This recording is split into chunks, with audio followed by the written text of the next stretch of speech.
నేనది 50 రూపాయలు అనుకున్నాను, కేవలం 30 రూపాయలు. కోవా బన్. ఈ సైజా? ఈ మొత్తం బన్నులు వేసిస్తారా? ఒక బన్ను మరీ చెప్తా, ఒక బన్ 30 రూపాయలు. So interesting, very interesting. అది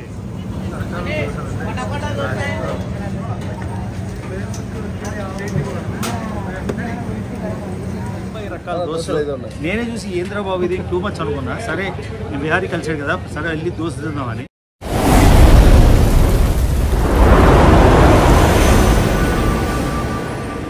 ఎలా ఉన్నారంతా? వెల్కమ్ టు, ఇది పార్ట్ 2నో పార్ట్ 3నో తెలియదు, ఎందుకంటే ఒక్క నిమిషం లైట్. ఓకే,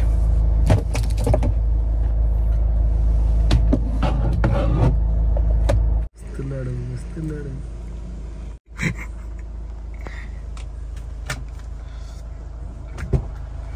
గాయస్, అందరూ నన్ను హీరో అంటుంటారు కదా. యూట్యూబ్ లో నేను చూసిన ఫస్ట్ హీరో ఈయననే. మన అంటే అప్పుడు అసలు నాకు తెలియదన్న, ఇన్ని దేశాలు మనిషి తిరుగుతాడన్న నాకు అసలు ఊహ కూడా లేదు. ఆ టైంలో నేను చూశానన్న, న్యూస్ లో చూసి అక్కడి నుంచి ఫాలో అయ్యాను. మీకు లైటింగ్ లో వేసి నా ఇన్స్టాలో కూడా చూపిస్తాను. అన్న నాకు ఒక మంచి గిఫ్ట్ అయితే తెచ్చాడు, నేను ఇంకా ఓపెన్ చేయలేదు. మనం కలిసి ఓపెన్ చేసి చూద్దాం. చాలా థ్యాంక్స్ అన్న. అయ్యో థ్యాంక్స్ ఎందుకు? లేదు, గిఫ్ట్ వచ్చినందుకు కాదు, నీ నుంచి వచ్చిన గిఫ్ట్ కి హ్యాపీ. నిజంగా రియల్లీ అన్న. సో గైస్, మీకు ఒక ఇంట్రెస్టింగ్ అయిన ఒక వ్యక్తి గురించి అయితే చెప్పాలి. అదేంటంటే అతను ఎందుకు ఇంత ఇంట్రెస్టింగ్ అండ్ స్పెషల్ అనిపించిందంటే, యాక్చువల్లీ ఈ కాలంలో ఎవరికైనా సరే అప్డేట్ అయితే, అంటే ఎగ్జాంపుల్కి 6 months బ్యాక్ అతను నేను చూశాను. ఒకసారి అతని ఫోటో అయితే ప్లే చేస్తాను చూడండి. ఇక్కడ చూశారు కదా. ఇప్పుడు ప్రెసెంట్ అతను లగ్జరీ లైఫ్ చూడండి ఫోటో. అండ్ ఇంతేకాదు, అతను పాష్ కార్లు కొనడం, విల్లాస్, ఇంకా ఎన్నో, అంటే తన లైఫ్ మొత్తం అప్డేట్ అయిపోయింది. ఇది చూసి ఏంట్రా బాయ్ అని చెప్పేసి నేను ఒకసారి ఆయన ఇన్స్టాగ్రామ్కి మెసేజ్ చేశాక తను ఒక టెలిగ్రామ్ లింక్ అయితే ఇచ్చాడు, అతనిదే ఓన్. దాంట్లోకి అయితే వెళ్ళాను. వెళ్ళిన తర్వాత అతను అంటే తన స్కిల్స్, అంటే ఈజీ మనీని అంటే ఎలా సంపాదించాలనేది కనిపెట్టి దాంట్లోంచి అయితే ఎర్నింగ్ చేస్తున్నా బ్రో అన్నాడు. అండ్ ప్రతి ఒక్కటి అంటే పిన్ టు పిన్ అతను స్టార్టింగ్ నుంచి ఎలా ఎర్నింగ్ చేశాడు ఏంటి అనేది అతను టెలిగ్రామ్ ఛానల్ అయితే కానీ బాగా మంచిగా అప్డేట్ అయితే ఇస్తున్నాడు. అతను చెప్పిన తర్వాత నాకైతే ఇది పక్కా జునూన్ అనిపించింది. సో నేనైతే సైన్ అప్ చేసుకున్నాను. ఎవరికైనా ఇంట్రెస్ట్ ఉంటే కన్నా నేను లింక్ అయితే ఇస్తాను, వెళ్ళి తన ఇన్స్టాగ్రామ్లో అయితే జాయిన్ అవ్వండి. ఐ హోప్ మీకు 100% షూర్గా తను అంటే ఎలా ఎర్నింగ్ చేసుకున్నాడు ఏంటి తన స్కిల్స్ అనేది అన్ని తన టెలిగ్రామ్ ఛానల్లో అయితే పోస్ట్ చేస్తుంటాడు. Very interesting person, let's follow him. ఇప్పుడైతే నేను ఇక్కడ అమోఘా కేఫే దగ్గర అయితే ఉన్నాను. ఇది యాక్చువల్ నేను ఇంతకుముందు కూడా విన్నాను, ఇక్కడ ఏ టైంకి వెళ్ళినా కూడా 100-200 మంది అయితే ఉంటారంట. ఇప్పుడైతే చూద్దాం ఎంతమంది ఉంటారో చూద్దాం కదండి. నేను నిన్న రాత్రి ఫస్ట్ వచ్చి తాగాను టీ, 17 రూపీస్ వాడు. కానీ ఆ టీలోని ఏదో ఒక మ్యాజిక్ ఉంది, అందుకే మైండ్ వచ్చాను అమోఘా కెఫే. ఎప్పుడు వెళ్ళినా అసలు అమీర్పేట అంతా ఇక్కడే ఉంటుందేమో, కానీ రాత్రి 12కి మూసేస్తారు. సో అక్కడే నేను అడిగాను దోశ, అని మూసేస్తారు కదా. ఆపోజిట్లోని ఇరానీ చాయ్. మన తెలుగు ట్రావెలింగ్ బాబ్తో దోశ అయితే తింటున్నా. రవి అన్న, ఇక్కడ మేము అమీర్పేటలో ఉన్నాం. ఎంత సింపుల్ పర్సన్ అంటే అస్సలు నేను 3 years 4 years అయింది వీళ్ళని కలవాలని ఎన్నోసార్లు చెప్పాను అన్న, కానీ ఆయన చూసుకోడు. అండ్ వీడియో కింద 2 times మామూలుగా లైవ్లో పెట్టాను నా కామెంట్. అప్పుడు కూడా అంటే లైవ్లో నువ్వు చాలా అంటే ఒక స్పెసిఫిక్ మ్యాటర్ చెప్తుంటావు. ఎవరో ఏదన్నా కామెంట్ పెట్టారనుకో, ఆ కామెంట్ గురించే మాట్లాడుతుంటావు, కానీ వేరే కామెంట్ పట్టించుకోలేదు. నేను బాగా అబ్జర్వ్ చేశాను గైస్. అలాంటిది అన్నతో కలిసి ఈరోజు నేను అనుకోలేదు, ఎప్పుడో అమెరికా వెళ్తే అమెరికాలో కలుద్దాం అనుకున్నా, కానీ అన్న ఇండియాలోనే అపాయింట్మెంట్ ఇచ్చాడు. అన్న వచ్చేసి చూపిస్తాను మీకు ఒకసారి.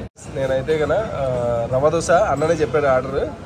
రాగి దోశ అంట. సో రాగి దోశ తీసుకున్నా. అండ్ అన్న వచ్చేసి onion dosa plus curd rice అయితే తీసుకున్నారు. అండ్ జ్యూసెస్ తీసుకున్నాం, పైనాపిల్ జ్యూస్. అండ్ నిన్న ఒక బయట అయితే తిన్నాడంట, అక్కడ చాలా రకరకాల దోశలు. హరి దోశ అని ఎదురుగా ఉంది అక్కడ. ఇక్కడ మేము ఆనియన్ దోశకి 80 రూపాయలు అంత ఇచ్చాము, అక్కడ ఓన్లీ 40 రూపాయలు ఆనియన్ దోశ. ఒక 100-200 రకాల దోశలు ఉన్నాయి. ఇది అయిపోయాక మేము వెళ్ళి షూట్ చేస్తాం అక్కడ. సో అంతేకాకుండా అమీర్పేటలో నడుస్తుంటే ఎన్ని ఈటింగ్ ప్లేసెస్ ఉన్నాయంటే అబ్బా నాకేమో నచ్చేసింది. ఎప్పుడు అమీర్పేటలో ఉండాలని. అమీర్పేట నచ్చింది అంటే అందరూ అప్పుడు నాకు కాంట్రవర్సీ ఆమె చేసినప్పుడు నేను అమీర్పేటలో ఏదో డిగ్రీ కొట్టుకొని వెళ్ళిపోయాను అన్నమాట.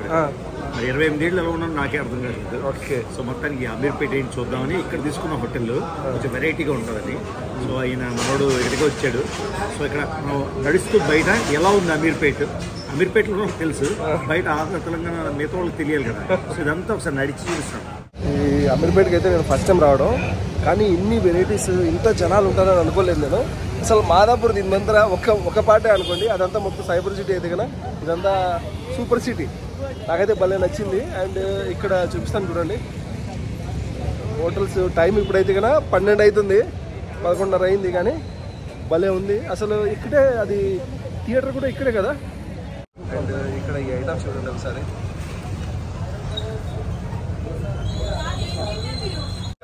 షవర్మా. ఈజిప్ట్లోని మనం మిడిల్ ఈస్ట్ ఎక్కడికి వెళ్ళినా షవర్మా చేస్తాం కదా. సో బేసిక్గా మిన్స్డ్ చికెన్, గోటు, మటన్ రకరకాలు అలాగ రౌండ్ చేసి అది అలా తిరుగుతుంటుంది అన్నమాట. ఫ్లేమ్ ఒకదాన్ని తగలకుండా, ఒకవైపు తగలకుండా అది అలా స్లోగా తిరుగుతుంటుంది. దాన్ని బట్టి ఈవెన్గా కాలుతుంది. ఈవెన్గా కాల్చాక దాన్ని స్లైస్ చేసి మనకి షవర్మా చేస్తారు. సో ఇదే బేసిక్గా మన ఈజిప్ట్లోని, కువైట్లోని, లెబనాన్లో ఎక్కడికి వెళ్ళినా చూసేది ఇదే కదా. సో ఇక్కడ కూడా ఉన్నాయి అలాగా. ఓకే, ఇది ఆనంద బ్రహ్మ. సో గైస్ ఇక్కడైతే ఆనంద బ్రహ్మ అయితే ఉంది. అండ్ పక్కనే ఆహా కిచెన్ కూడా. సింబల్ కూడా చూడు, ఆహా అని ఉంది, ఆహా టీవీ లాగా. తెలియదు ఇక్కడ చూడు ఎంత ఉందో. Food 149 rupees. అరిటాకు భోజనం 149 రూపీస్. సో అమీర్పేటలో అసలు నడుస్తుంటే మాకు ఏం అర్థం అవ్వట్లేదు. ఎన్ని రకాలు చూడండి, ఆవకాయలు, ఎన్ని రకాల కూరలు. 149 ఉంది. ఎలా ఉంచు ఆ ఎదురుగా దోశ ఉంది, అచ్చుకు దూరం నుంచి హరి దోశ అని ఉందా. అవును బ్రో, అంత బిజీ ఉంది చూడు. అక్కడ దోశలు ఎన్ని రకాలు ఉన్నాయి చూపిస్తాను మీకు. నేను యాక్చువల్లీ అక్కడికి వెళ్దాం బ్రో. మొత్తం ఫెస్ట్ లాగా ఒక ఫుడ్ స్ట్రీట్ విజయవాడలో ఉంటుంది కదా, వైజాగ్లో ఫుడ్ స్ట్రీట్ లాగా. అసలు ఫుడ్ స్ట్రీట్ అక్కర్లేదు, ఇక్కడికి వెళ్తే మొత్తం అంతా అన్ని అలాగే. ఇది అయిపోయిందా, దోశలు తెచ్చి చూద్దాం. ఈ సోడా ఈ టైంలో కూడా నేను ఇక్కడ బిర్యానీ తీసుకున్నాను, ఇరానీ చాయ్. ఇరానీ చాయ్కి 15 రూపీస్ అనుకుంటా. ఎంత టేస్టీ ఉంది తెలుసా, గ్లాసులు తాగొచ్చు. ఇరానీ చాయ్ అది తీసుకుందామని. ఓకే అన్న. సో అక్కడే ఆ పక్కన బిర్యానీ అమ్మేస్తున్నాడు. దోశలు చూపించాలి, ఎన్ని వెరైటీలు. అవునన్నా, ఏంటి అన్ని వెరైటీలు? ఇక్కడ అక్కడ మెన్యూ చూడు, అక్కడ ఎలా ఇస్తున్నారు. సో గైస్ చూడండి,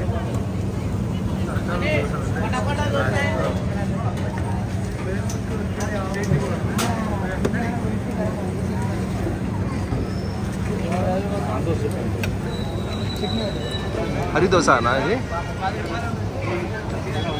గైస్ బ్రో చెప్పింది కరెక్టే, హరి దోశ అంట. ఇక్కడ చాలా రకాల దోశలు అయితే వేస్తున్నారు, కానీ 40 రూపీస్ అంటున్నాడు. ఇక్కడ టేస్ట్ చేయాలని ఉంది, నెక్స్ట్ టైం వచ్చినప్పుడు టేస్ట్ చేస్తాను.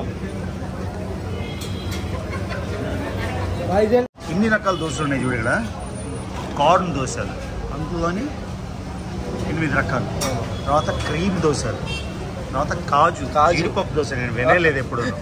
ఆ తర్వాత పిజ్జా దోశలు అంట, గీ దోశ, మష్రూమ్ దోశలు. మష్రూమ్ దోశ 8 రకాలు. తర్వాత షెజ్వాన్ చైనీస్ స్టైల్లో దోశ. ఆ తర్వాత గార్లిక్ దోశ. గార్లిక్ దోశ అంటే ఒక దోశ కాదు, అందులో ఒక 50 రకాలు ఉన్నాయి. బటర్ దోశ ఐటమ్స్ మొత్తం 35లో స్టార్ట్ అయింది. ఎక్కడ ఉంది? ఇక్కడ 122, అంటే 65, 70, 90 రకాల దోశలు. నేనే చూసి ఏంద్రా బాబు ఇది టూ మచ్ అనుకున్నా. సరే నేను బిహారీ కలిసాడు కదా, సరే వెళ్ళి దోశ తిందామని. ఈ 90 దోశలు కూడా మేము ఆపోజిట్లో తిన్నాం. రవ్వ దోశ అది 80-90 రూపాయలు ఉంది. ఇక్కడ ఆనియన్ దోశ కేవలం 40 రూపాయలు. నాకు అనిపిస్తుంది ఇంత చీపా, అంటే హైదరాబాద్ రియల్ ఎస్టేట్ చాలా ఎక్స్పెన్సివ్ కానీ ఇంత చీపా అని. చూసారా, ఇంచుమించుగా 90 దోశలు కనిపిలి. సో ఇలాంటి దోశలు ఇలా రకరకాల దోశలు వేసేస్తున్నారు. చూడండి, ఇరానీ చాయ్. ఆ పైన మీగడ ఉన్న పాలు తీసి వేసాడు ఫస్ట్. సో కోవా లాగమాట బేసిక్గా, ఇది ఒక ట్రిక్లా ఉండేది. అది బాగా కోవా వచ్చినట్టు కోవా తీసి అది కొంచెం వేసి దాని మీద అదిగోండి ఇలా వేస్తున్నాడు. సో ఓన్లీ 15 రూపీస్ ఇది. ఓకేనా भाई, कितना चाय बेचते हर दिन कितना चाय बेचते? हाँ, 150 इतनी. ओके, ఓ నయా హోటల్. ఓకే, చూడండి ఇరానీ చాయ్. హైదరాబాద్ అంటే ఇరానీ చాయ్ ఫేమస్. సో హైదరాబాద్ ఇరానీ చాయ్ చూసారు కదా. సో ఇది తాగేసాక చెప్పేలా ఉందో. ఓకేనా? ఓకే అయితే అసలు ఇక్కడికి వచ్చినప్పటి నుంచి జనాలు కలుస్తూనే ఉన్నారు. చాలా ఓపిక్గా అందరికీ, ప్రతి ఒక్కరికి హాయ్ బాయ్ అన్న కూడా మంచిగా మాట్లాడి అందరూ వచ్చి మాట్లాడుతున్నా కూడా మంచిగా, అంటే ఒక ఓపిక అంత ఓపిక చేసుకుని సెల్ఫీలు ఇస్తున్నాడు అంటే గ్రేటే. ఓపిక ఉంది బ్రో, పర్లేదు కానీ. ఎలా ఉంది చాయ్? తాగో లేదా? చాయ్ బాగానే ఉందన్న. చాయ్ కన్నా ముందు మన అభిమానులు వచ్చి నీతో మాట్లాడుతుంటే చాలా హ్యాపీగా అనిపించింది. గైస్ టీ అయితే కూడా చాలా బాగుంది. Worthable 15 rupees. ఇక్కడ సో గైస్ మొత్తానికి విహారీని కలిసాను. సో ఇద్దరం నీ ఒరిజినల్ పేరు విహారీనా లేదా నీ టైటిల్? అది నా టైటిల్ అన్న. ఇంతకు ముందు నాకు టిక్ టాక్ ఉండే కోయిట్ లో ఉన్నప్పుడు, ఏక్ నిరంజన్ అని పెట్టాను నేను. నీ పేరేంటి అసలు? జాఫర్. జాఫరా? నేనేమో నీ విహారీ అనిపిస్తుంది, నాకే తెలుసు. సో జాఫర్, సో రాయలసీమ ముస్లిం అంతేనా? అవునన్నా. సో జాఫర్ షరీఫా జాఫర్ అంతేనా? లేదు, షేక్ జాఫర్. షేక్ జాఫర్. ఇప్పటిదాకా నాకు నిజంగా తెలియదు ఇంతే షేక్ జాఫర్ అని. నేను నుంచి విహారీ అనిపిస్తున్నా. సరే సరే వెళ్తూ మాట్లాడదాం. సో చెప్పు, ఎప్పుడు వచ్చేసావు కువైట్ నుంచి? అన్నా నేను కువైట్ నుంచి వచ్చేసి వినిపిస్తుందా? వినిపిస్తుంది. 2019లో వచ్చా అన్న. 2019 జూన్. మామూలుగా యాక్చువల్ నా బర్త్డే వచ్చేసి 7th. 6th బెంగళూరు ఎయిర్పోర్ట్ లో దిగాను. 7th బర్త్డే చేసుకోవాలని. సో ఆ తర్వాత నాకు ఎందుకు అబ్రాడ్ కి వెళ్ళే అదృష్టం లేదు. మళ్ళీ లాస్ట్ ఇయర్ 2023లో వెళ్ళాను. 23లో వెళ్తే ఎక్కడికి, మన ఈజిప్ట్కి వెళ్ళాను మన యూట్యూబ్ వర్క్ మీదే. ఈజిప్ట్ వెళ్ళి బాగానే చేశాను, అంటే మంచి ప్రౌడ్ ఫీల్గా, అంటే మన తెలుగు వాళ్ళకైనా కూడా మంచి పేరు ఉండాలని చెప్పేసి అందరూ పిరమిడ్స్ చూపిస్తే నేను పిరమిడ్స్ పైకి ఎక్కా. Night exactly 9:30 journey. పైకి ఎక్కితే అరెస్ట్ చేస్తారు అసలు పోనివ్వరు. అరెస్ట్ చేస్తారు నిన్ను. ఎవరికి దొరుకుతాం కదా, ఎన్ని మనం దూకింటాం. చూడండి, పిరమిడ్ పైకి ఎక్కేసాడంట. నేనేమో 2-3 సార్లు వెళ్ళి బయట నుంచి పిరమిడ్ చూసి ఆహా ఓహో ఆహో అనుకుని ఆయన పిరమిడ్ ఎక్కేసాడు. అది దాని తర్వాత అక్కడ శివ అని ఒక ఊరు ఉందన్న. ఆ ఊరు చుట్టుపక్కల చాలా ఊర్లు ఈ మమ్మీలు బారిలో పడి క్లోజ్ అయిపోయాయి. సో శివ ఊరికి వెళ్ళి ఒక 10 days ఉన్నాను. శివ ఓయాసిస్ ఉంటుంది అదేనా? Libya border. అవును, శివ అంటే నాకు అర్థమైంది. అక్కడికి వెళ్ళాను. అక్కడికి వెళ్తే శివలో ఒక అదేంటి దాన్ని ఏమో అంటారు మామూలుగా డెడ్ సిటీ అంటారు చూడు. అన్న సబ్స్క్రైబర్ వచ్చి కలిశారు. ఓకే, ఇలా నేను ఎప్పుడు నాకు దొరికితే బాగుంది. ఇదేంది చూడు అన్నా, ఇలా నాకు కూడా ఎప్పుడైనా దొరికింటే బాగుంది. ఆ రోజు ఇది కాదు, మనుషులు కాదు, ఆ రోజు గొండిగట్టలో నాకు దొరికింటే బాగుంది అంటున్నా. అంటే నాకు తెలుగు కొంచెం మీకు తెలుసు కదా, రాయలసీమ ముస్లిం బాగుంది తెలుగు నీకే. ఓకే. సో గైస్ మర్చిపోయినా హాట్ కోవా బన్ అంట. కోవా బన్ అంటే పనిలో కోవా ఇస్తాం. అది రాయలసీమ స్టైల్ తెలుసా. యాక్చువల్గా ఇది గువల్ చెరువులో ప్యాషన్. ఇది ఇక్కడ స్టార్ట్ చేశారు. నేను మొన్న కూడా చూశాను ఆటోలు. నిజంగా మామూలుగా మా ఏరియాలో ఈ బండి లోపల కవర్ పెడతారండి, కానీ ఇక్కడ స్టార్ట్ చేసేసారన్న. నాకు తెలిసి కొద్ది రోజులు పోతే US లో కూడా స్టార్ట్ చేస్తారు మన వాళ్ళు బండ్ కోవా అని. ఓకే, మనం వెళ్దామా? వెళ్దాం. సో కోవా బన్ ఏంటి అని క్వశ్చన్ ఆయన అడిగేసాం. మీదేవురు బ్రో? కర్నూలు, రాయలసీమ ఈ మనోళ్ళలాగా. సో కోవా బన్లో ఏం లేదు, బన్ ఉంటుంది కదా, బన్లోని కోవా అప్లై చేస్తారా? చూపిస్తారా కోవా ఎలా అప్లై చేస్తారు? రియల్ కోవానా? పాలు నుంచి వచ్చిన కోవా అయినా? ఎప్పుడు వినలేదు నేను, అంటే ఆయన రాయలసీమ కార్డు విన్నాడు. చూపించండి కోవా. సో గైస్, ఇది మీకు ట్రై చేయాలి అని ఉంటే అమీర్పేటలో వస్తే ఇక్కడే ఉంది హాట్ కోవా బన్ అని, మన అమోఘా కెఫే ఎదురుగా. మీరు యాక్చువల్లీ చెక్ చేయొచ్చు. Interesting concept. సో బేసిక్గా రియల్ కోవా, ఆ కోవా బన్లో వేస్తారు. నేను అది 50 రూపాయలు అనుకున్నాను, కేవలం 30 రూపాయలు కోవా బన్. ఈ సైజా? మొత్తం బండ్లు వేసిస్తారా? ఒక బండ్లో మరీ చెప్తా, ఒక బన్ 30 రూపాయలు. So interesting, very interesting. అది గైస్ ఇప్పుడైతే తినేసాం. ఇంకా అన్నకు టేస్ట్ తో పాటు కోవా బన్ కూడా రీసెర్చ్ చేసేసాడు. సో ఇప్పుడు మనం ఇప్పుడు అసలైనది ఈ వీడియో. తర్వాత వీడియో నాకు ఒళ్ళు జలధరిస్తుంది. మేము ఎక్కడికో వెళ్తున్నాం, అక్కడ 5, 6, 8 మంది చనిపోయిన ప్లేస్కి ఉత్తరాకి ఒంటి క్లిప్పులు ఉన్నాయి, నీకు పంపిస్తా, నీ వీడియోలో యాడ్ చేయి. అదే, సో అక్కడికి వెళ్తున్నాం. సో ఆయన జాఫర్ చెప్పాడు పేరు. సో ఆయన ముస్లిం, అంటే అల్లాని తలుచుకుంటాడు, నేనేమో ఆంజనేయ స్వామిని తలుచుకుంటాను. నేను హనుమాన్ చాలీసా చదువుతాను, ఆయన ఖురాన్ చదువుతాడు, సూరా అల్ ఫతే చదువుతాడు. ఔజు బిల్లాహి మినష్ షైతానిర్ రజీమ్ బిస్మిల్లాహిర్ రహమానిర్ రహీం మాలికి యౌమిద్దీన్ ఇయ్యాక నఅబుదు ఇయ్యాక నస్తঈన్ అని చదువుతాడు. ఆయన ఖురాన్ చదువుతాడు, నేను హనుమాన్ చాలీసా చదువుతాను. ఇద్దరం కలిసి ఓకే గైస్, లెట్స్ గో.